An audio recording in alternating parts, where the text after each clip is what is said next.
Donc, lors de l'exemple précédent, on a effleuré un peu les rôles des paramètres dans la fonction exponentielle. Maintenant, on va les revoir en détail, puis on va revenir un peu sur les paramètres A, B, A, H et K. Euh, mais avant, on va parler de la base de la fonction exponentielle.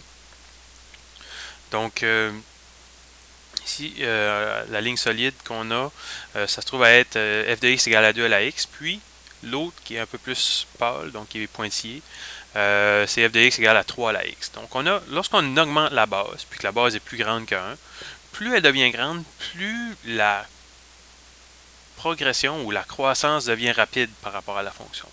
Donc, plus la courbe devient abrupte. Les fonctions exponentielles ont toutes une certaine relation qui est d'avoir une asymptote horizontale. Dans ce cas ici, c'est y égale à 0. Donc une asymptote, c'est une valeur vers laquelle la fonction s'approche de plus en plus sans jamais, sans jamais la toucher dans les comportements aux extrémités. Donc, on a ça. Puis, la fonction exponentielle, lorsqu'on a simplement de b à la x, ça passe toujours par le point 0,1. Lorsque la base est inférieure à 1, donc par exemple, si on fait f de x est égal à 1 demi à la x, là, ce qui va se produire, on va avoir une courbe qui va être décroissante, puis qui va aussi passer par le point 0,1, qui va aussi s'approcher de la même asymptote, mais dans l'autre côté. Donc, ça, c'est le rôle de la base. Le paramètre A, quant à lui, il fait subir un allongement à la verticale. Donc, on étire la courbe dans ce sens-là, de façon à ce que chaque point soit 3 fois plus haut. Donc, ou soit A fois plus haut, en fait.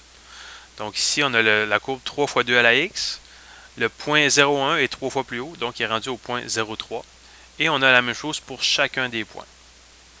Lorsque le paramètre A est négatif, en plus d'avoir un allongement vertical, on a aussi une réflexion par rapport à la droite y égale à 0, ou l'axe des x. Puis ça nous donne une courbe qui peut ressembler à celle-ci. Le paramètre K, lui, va affecter la valeur de l'asymptote. Donc lui, ce qu'il va faire, au lieu de faire un étirement, il va faire un déplacement vertical. Donc on ne l'étire pas, la courbe, sa forme ne change pas.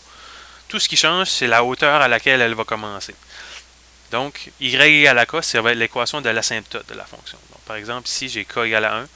Ça veut dire qu'au lieu de s'approcher de 0, la courbe s'approche de 1, mais elle a encore la même allure que la courbe de base. Et le paramètre h, lui, ce qu'il va faire, il va faire un déplacement horizontal. Donc, il va déplacer la courbe de gauche à droite, tout dépendamment s'il est positif ou négatif. Puis, il faut faire attention. Dans la forme de base, on a on a x moins h, donc on prend toujours le signe contraire de ce qui est à l'exposant pour avoir le paramètre h. Et la courbe va toujours passer par ce point-là. H, A plus K. Puis on dit que c'est une translation horizontale.